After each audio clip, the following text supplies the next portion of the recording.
Did you report it? We rejected the application and flagged his information in our system. Technically, since no money changed hands, it's a gray area legally. But I kept copies of everything. Bob studied my expression.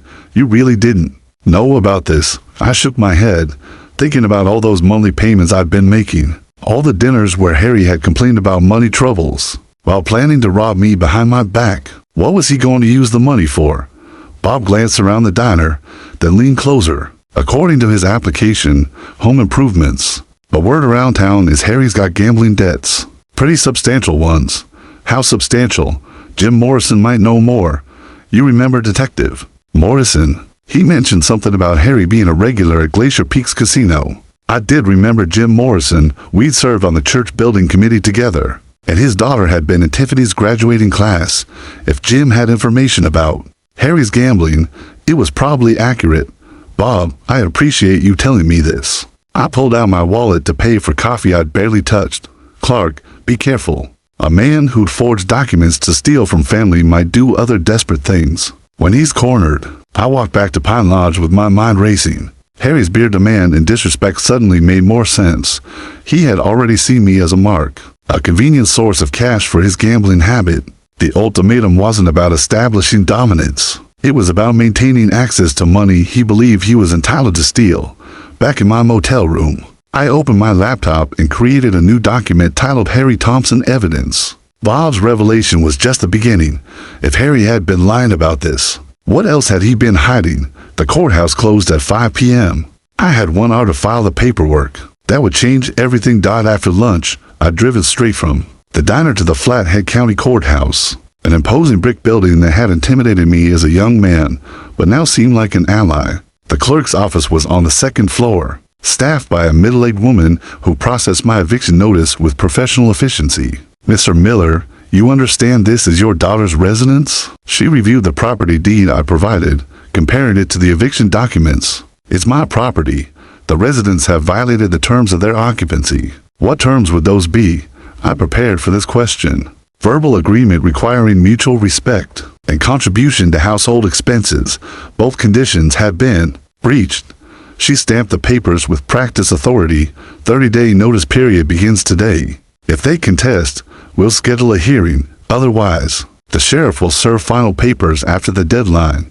How long before they receive this? Sheriff's Department handles service of process, usually within 48 hours. I thanked her and collected my copies, feeling the weight of legal authority behind my actions. No more financial manipulation or emotional blackmail.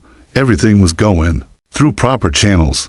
Now my next stop was the police station. Detective Jim Morrison's office was tucked in the back corner of the building, a cramped space dominated by filing cabinets and coffee-stained paperwork. Jim had aged since I'd last seen him, more gray hair, deeper lines around his eyes, but his handshake was still firm.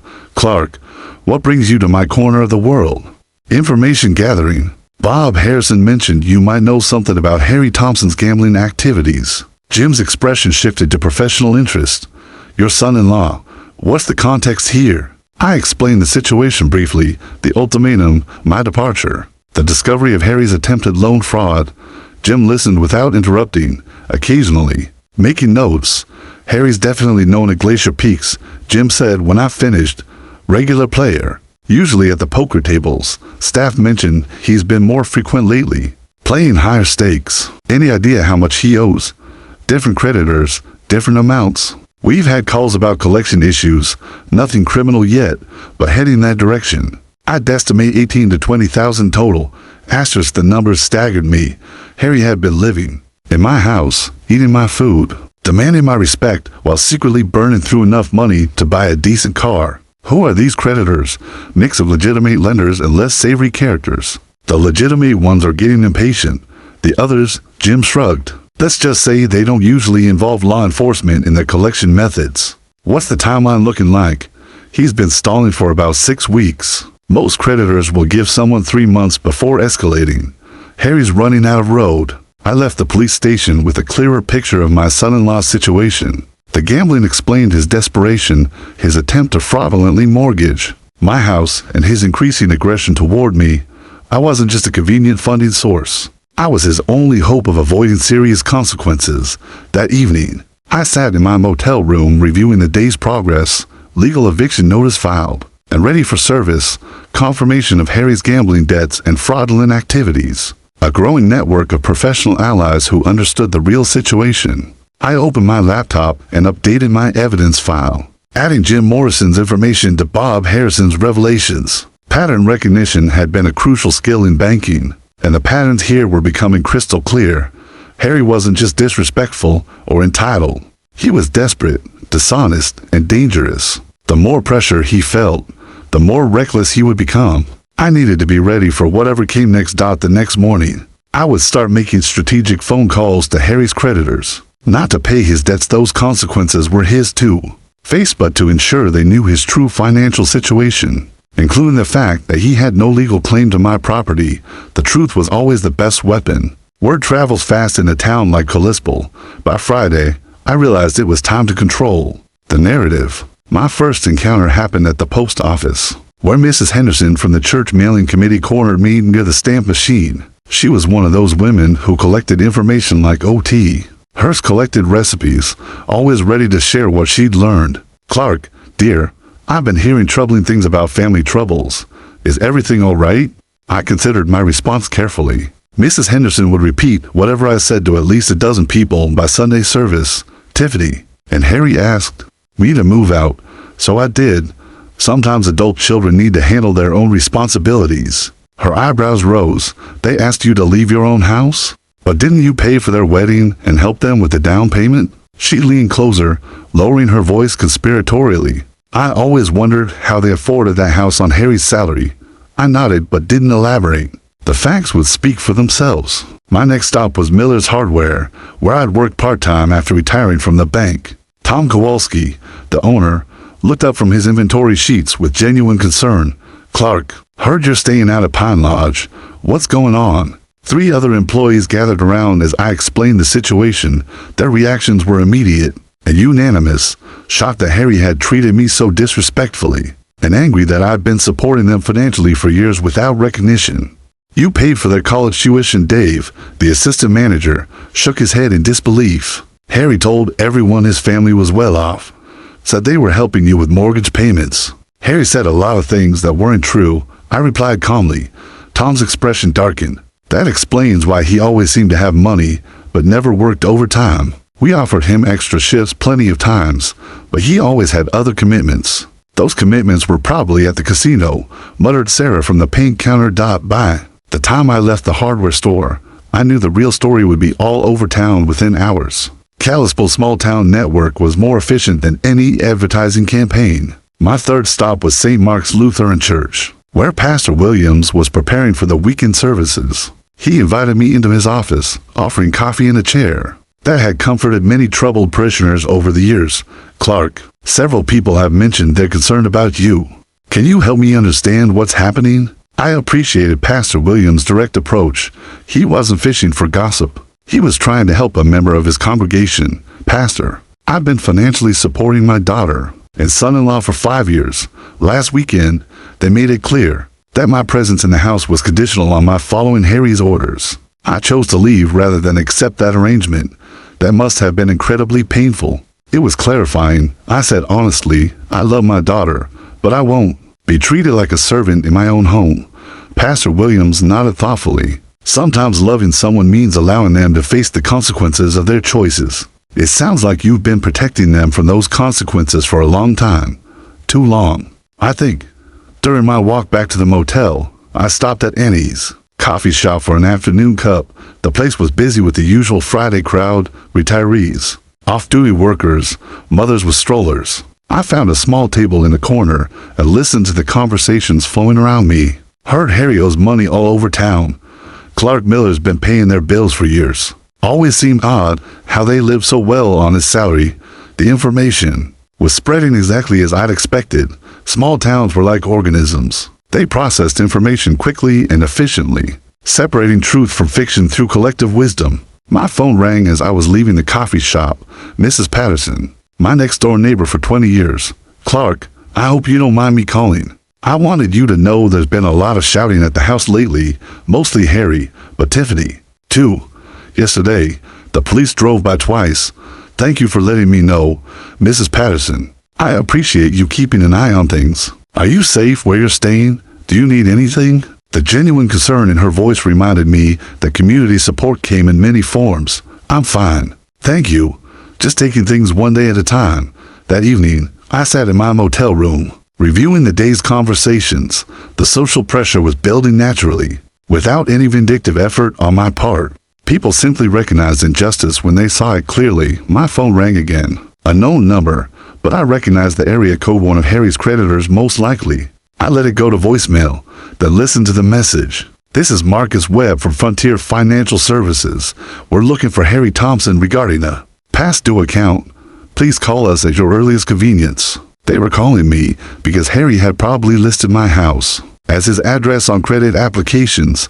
More evidence of his deception. More proof that he'd been planning to make me responsible for his debts. I deleted the message and opened my laptop. Time to update my evidence file with today's discoveries. I should have expected them to fight back. Harry was never one to go down quietly. Saturday morning started peacefully enough. I was reviewing bank statements over coffee when my phone began ringing. First Tom from the hardware store, then Mrs. Henderson, then Pastor Williams. Each call brought the same disturbing news. Harry was making rounds through town, spreading an alternative version of events. Clark, I think you need to know what he's saying. Tom's voice carried barely controlled anger. He came in here about an hour ago, loud as you please, telling everyone you abandoned them without warning. Claims you promised to always take care of them, then changed your mind out of spite. What exactly did he say? That you're having some kind of mental breakdown? Said you threw them out because Tiffany wouldn't let you control every decision in their lives. Tom paused. He's also claiming there's a family medical emergency that requires money, that you're refusing to help. I thanked Tom and hung up, my mind already working through the implications. Harry was desperate enough to launch a public relations campaign, which meant the pressure from his creditors was intensifying. The next call confirmed my suspicions. Mr. Miller, this is Detective Morrison. I wanted to give you a heads up. Harry Thompson was here this morning filing a complaint about elder abuse. Claims you're being manipulated by someone at the bank to make bad decisions, and that you're endangering your daughter and his livelihood. Asterisk, the revelation was the last piece of the puzzle. I smiled. Harry's final move was a long shot, a desperate attempt to discredit me and reverse the consequences of his actions. I knew what to do. It was time to use the evidence I had collected. My next stop would be Jim Morrison's office. To hand over the proof of Harry's fraud. The truth, after all, always wins. My daughter gave me an ultimatum to serve her husband or leave. I smiled, grabbed my suitcase, and left. She was expecting me to crumble as usual, but this time, everything was different. A week later, I had 20 missed calls, and that was far from the end of my plan. They will regret their words and their actions. My keys were still warm in my palm when I pushed through the front door, grocery bags cutting into my wrists. The Saturday afternoon light filtered through the living room curtains, casting everything in that soft spring glow that usually made me smile. Not today. Harry was sprawled in my leather recliner, Martha's last gift to me before cancer took her. His stocking feet were propped up, a half-empty beer bottle dangling from his fingers. The remote control rested on his belly like he owned the place, which I suppose he thought he did. Old man, he said without looking up from the basketball game, grab me another beer from the fridge while you're up. I set the grocery bags down slowly, feeling the weight of the milk cartons and bread loaves. The plastic handles had left red marks across my palms. Excuse me, you heard me. Harry's eyes stayed fixed on the television screen. Corona, not that cheap stuff you drink. Something cold settled in my chest. I'd bought those Coronas specifically for him, spend my social security money on beer I'd never touch. Harry, I just walked in. I need to put these groceries away. Now he looked at me. His face carried that familiar expression, the one that said I was being unreasonable. Difficult. What's the big deal? You're already standing. I'm comfortable. The big deal is that this is my house. Harry's feet hit the floor with a thud. He stood slowly, using his height advantage like a weapon. At 30, he was bigger than me, broader. But I've been dealing with difficult people long before he was born. Your house, funny, because your daughter and I live here. We pay the bills with my money. Details? He stepped closer, beer still in hand. Look, Clark, we can do this the easy way or the hard way. You want to keep living here peacefully. You play ball. Simple as that. The kitchen door swung open. Tiffany appeared, her blonde hair pulled back in a messy ponytail, a dish towel in her hands. She took in the scene, Harry standing over me, the tension thick enough to choke on. "What's going on?" Her voice carried that warning tone I remembered from her teenage years. "Your father's being difficult," Harry said without taking his eyes off me. "I asked him to get me a beer, and he's making it into some kind of federal case." Tiffany looked at me with disappointment, like I was a child acting out. "Dad, just get him the beer. It's not worth fighting over." But Harry wasn't done. He moved closer, close enough that I could smell the alcohol on his breath. "See, Clark, here's how it's going to work. You live in our house. You contribute. That means when I ask you to do something, you do it. No questions, no attitude. Our house?" I kept my voice level, even though my heart was hammering. "That's right." Tiffany stepped beside her husband, presenting the united front. "Dad, you need to decide right now. Either you help Harry and do what he asks, or you can pack your things and leave." The words hung in the air like smoke. I looked at my daughter, searching for any hint of the little girl who used to climb into my lap during thunderstorms. She stared back with Harry's same entitled expression. "All right," I said quietly. The smirk died on Harry's face. Tiffany's mouth fell open slightly, like she'd expected me to crumble, to apologize, and shuffle to the kitchen like a beaten dog. "I'll pack." I turned toward the hallway, leaving the grocery bags where they sat. Behind me, I heard Harry's sharp intake of breath and Tiffany's whispered, "Dad, wait." But I was already walking toward my bedroom, my footsteps steady on the hardwood floor Martha and I had refinished together 20 years ago. The suitcase came down from the closet shelf with a soft thump. I'd bought it for our honeymoon to Yellowstone, back when Martha was still alive and the future stretched ahead like an open road. Now it gaped empty on the bed, waiting to swallow what remained of my life in this house. Asterisk got packed methodically, underwear, socks, 3 changes of clothes. Not everything, just enough. From the living room came the low murmur of urgent whispers, Harry's voice rising occasionally above Tiffany's softer tones. They were figuring out what to do, how to handle the old man's unexpected rebellion. My hands moved without conscious thought, folding shirts and rolling ties. The photo of Martha went into the side pocket, wrapped in tissue paper, my medications, reading glasses, the small leather journal where I tracked expenses. When I wheeled the suitcase down the hallway, they stopped talking. Harry had returned to his chair, but his posture was different now, alert, watchful. Tiffany stood by the kitchen doorway, arms crossed, trying to look stern, but failing to hide her uncertainty. Neither of them said goodbye. The car started on. The first try, my old Buick reliable as always. I backed out of the driveway without looking at the house, without seeing if they were watching from the window. The 30-minute drive to Pine Lodge gave me time to think. The memories came in waves as I drove through downtown Kalispell. Tiffany's college tuition, $40,000 a year for that fancy private school she had insisted on. I'd worked overtime at the bank for straight years, taking on extra clients, staying late to review loan applications. My hands cramped just remembering all those forms. Her wedding had cost $25,000. Harry's family couldn't afford their half, so I covered it quietly, not wanting to embarrass anyone. The reception hall, the flowers, her dress, everything had to be perfect for my little girl's special day.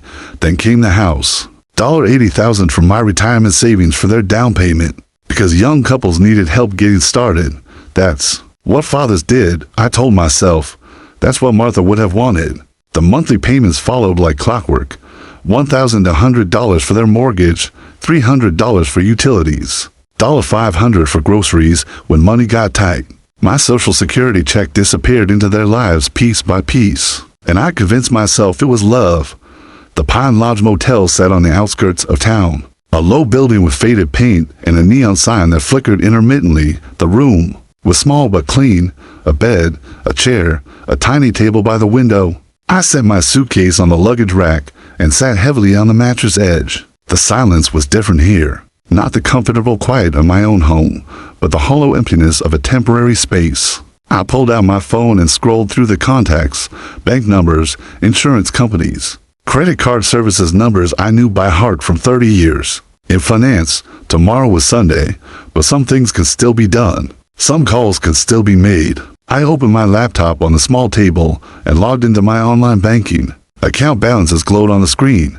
Checking, savings, retirement, accounts, numbers that represented a lifetime of careful planning, of denying myself small luxuries so I could take care of my family. The cursor blinked in the search bar, waiting for me to decide what came next. Sunday morning arrived gray and overcast, fitting my mood perfectly. I spread my paperwork across the motel table like a general planning a campaign.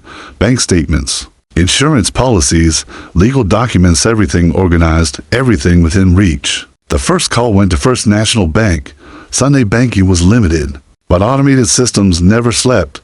"Good morning, Mr. Miller," the representative said. After I navigated through the phone tree, "How can I help you today?" "I need to cancel the automatic mortgage payment for 847 Pine Street. The account ending in 4729. A pause.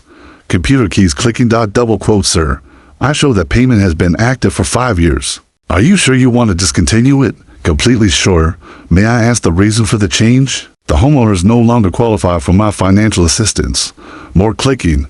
"Very well, Mr. Miller. The automatic payment will be canceled effective immediately. You should receive written confirmation within 3 business days." The second call was easier. Geico had been insuring both their cars on my policy for 3 years.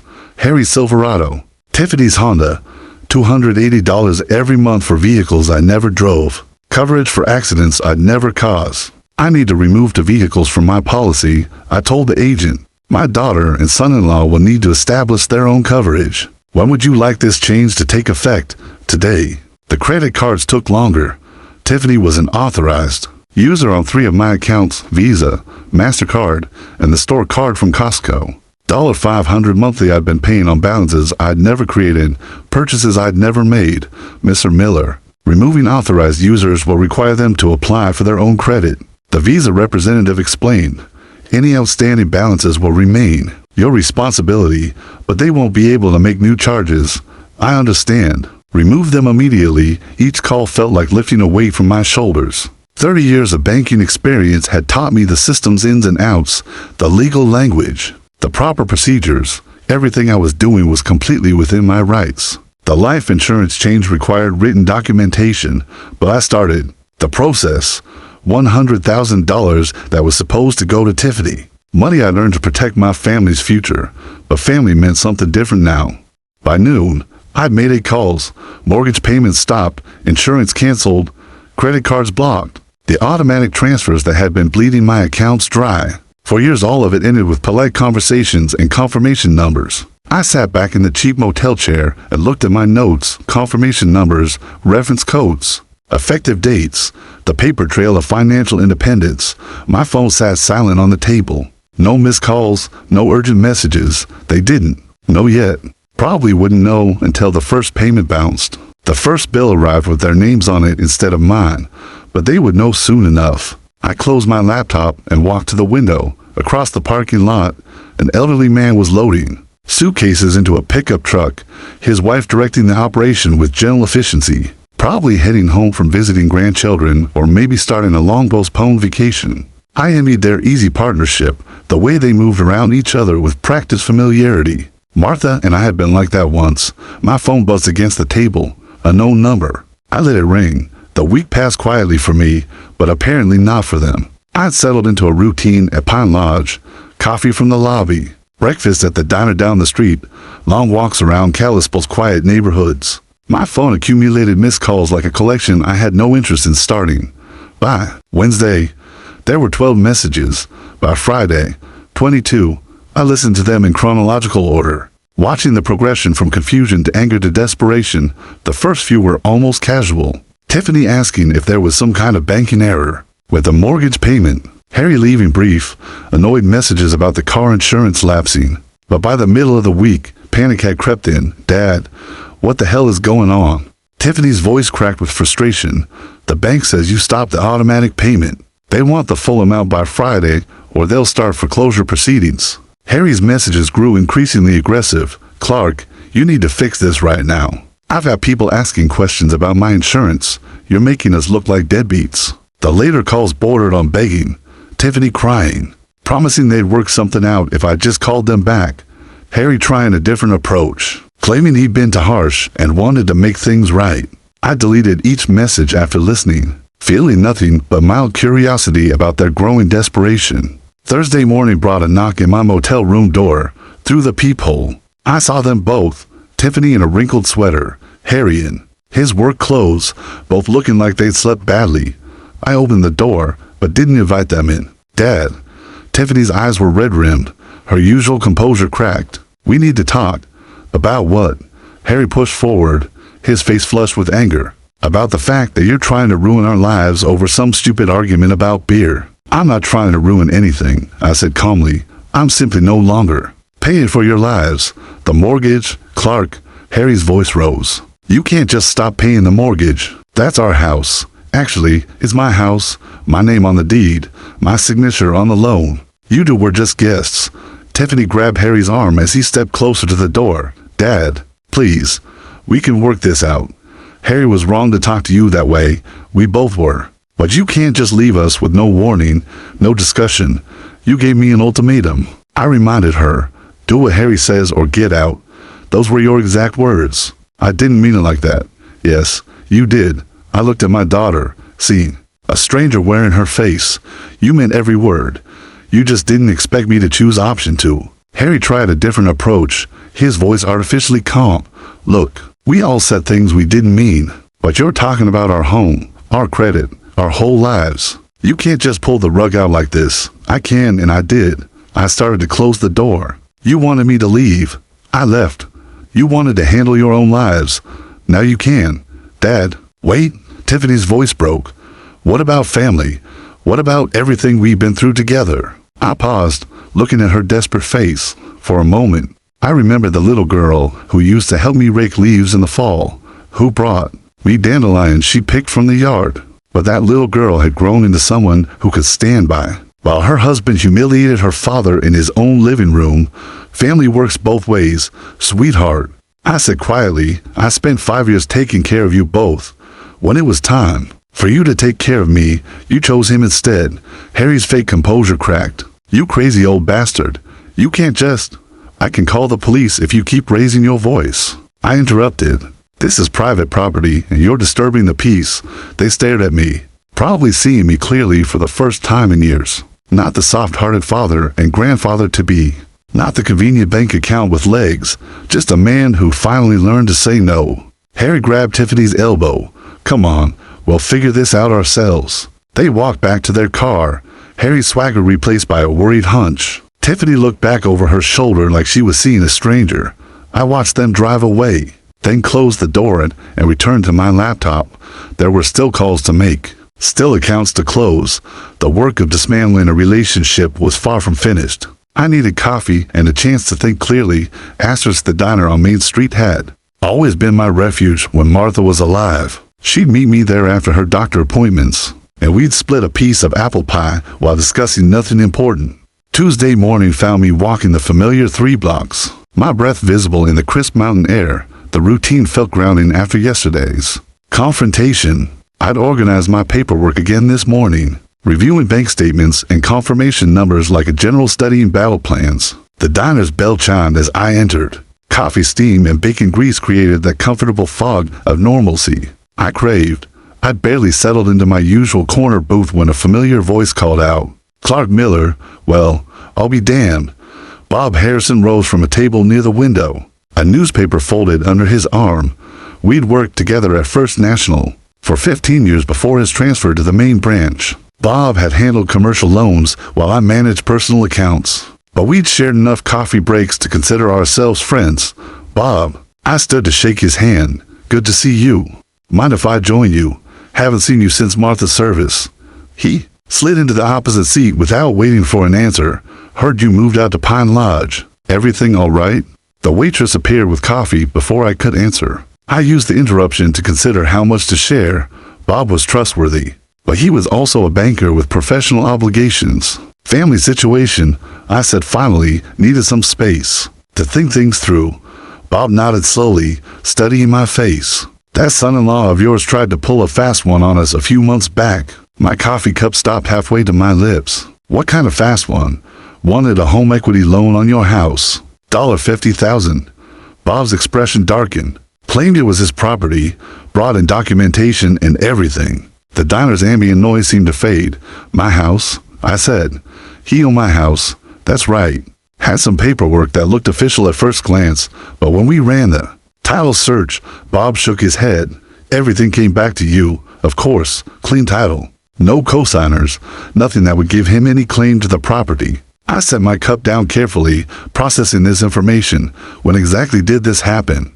December, maybe January. I handled the application personally because of the amount involved. Bob leaned forward, lowering his voice. Clark, he wasn't just mistaken about ownership. This was deliberate fraud. The documents he brought in were forged. The implications hit me like cold water.